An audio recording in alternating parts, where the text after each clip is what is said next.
If you're sitting on Long Island right now, looking at things like Zillow and trying to figure out if coastal North Carolina is the right move, then you're probably running into a ton of garbage. I'm going to skip the sales pitch and give you the actual facts. I'm from Long Island and I spent nearly 20 years selling real estate on Long Island before I moved my family down here. So I know the questions you're asking because I asked them myself.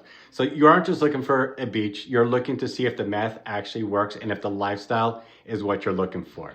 So the number one reason that people leave the island is the tax burden. On Long Island, we're used to 15, 30 grand a year in taxes. Down here, taxes are strictly county-based. Pender County is actually in a revaluation year right now. And this means the old tax bills that you see online are likely outdated.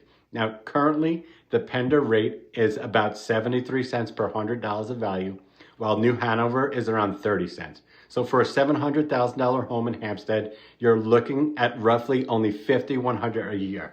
Even with a 4.5% state income tax, the monthly savings compared to Nassau or Suffolk is a massive swing in your buying power.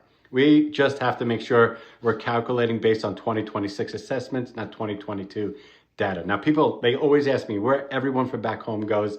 And for most of us, it's Hampstead, Surf City, or Porter's Neck. Hampstead is that suburban stretch between Wilmington and the beach. It's where you get the most square footage for your dollar. Surf City is the heartbeat of Topsail Island if you want that coastal life. Porter's Neck and Landfall, they are the high-end established communities that are closer to Wilmington. So if you're used to having everything 5 minutes away on the island, Porter's Neck or Ogden will feel the most familiar to you. Now let's talk flood insurance. And flood insurance is a huge topic for anyone coming from the coast of Long Island.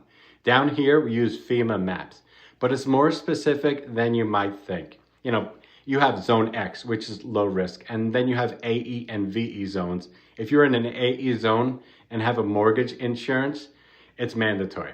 But under the current FEMA rules, two houses on the same street can have very different premiums based on their exact elevation. So you never want to buy a home here without seeing the elevation certificate first. It's the difference between an $800 premium and a $4,000 one. Now, life here is more spread out. On the island, you can't drive 5 minutes without hitting a grocery store or a dry cleaner. In Hampstead or Surf City, it's more residential. You'll be driving 20 to 30 minutes into Wilmington for a major medical care or high-end shopping.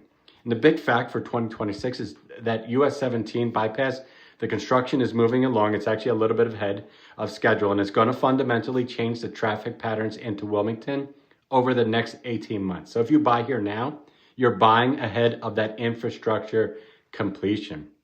Now, I guess get asked a lot if it's better to rent for a year first.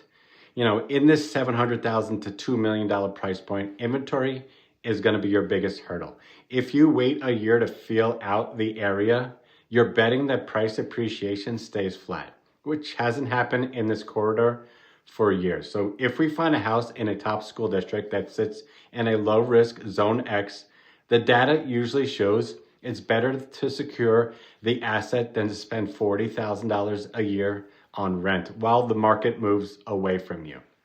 So there's a lot to that, and we could talk more about it on a call. But the only people I see who regret the move are the ones who didn't do their homework on the micro locations. They bought a house because it looked great in the photos, but they didn't realize a new development was going in behind them, or they didn't understand how the traffic flows, work on Highway 17. And my job is to give you that Long Island to North Carolina translation so you don't have those surprises after you close on your home, which happens to a lot of people. Moving from Long Island is a massive decision. And if you want to get into the weeds on specific neighborhoods, things like, the 2026 tax changes or flood elevations, let's talk. You can book a relocation planning call with me at the link in my video description below. No pressure, just a conversation to see if this makes sense for you. And if you want to see what life is actually like in these towns, hit that subscribe button. I put out a ton of new videos every single week. I understand what it's like. I come from Long Island just like you. And moving down here was definitely a challenge, but I learned from myself and all the mistakes. Now I help people not make the same mistakes that I did. And if you want to talk, again, contact me directly. My phone number, like I said, is in the description below. I would love to help you and, get another Long Islander down here because it's a great spot to live. Have a great day. Thanks for watching. I'll see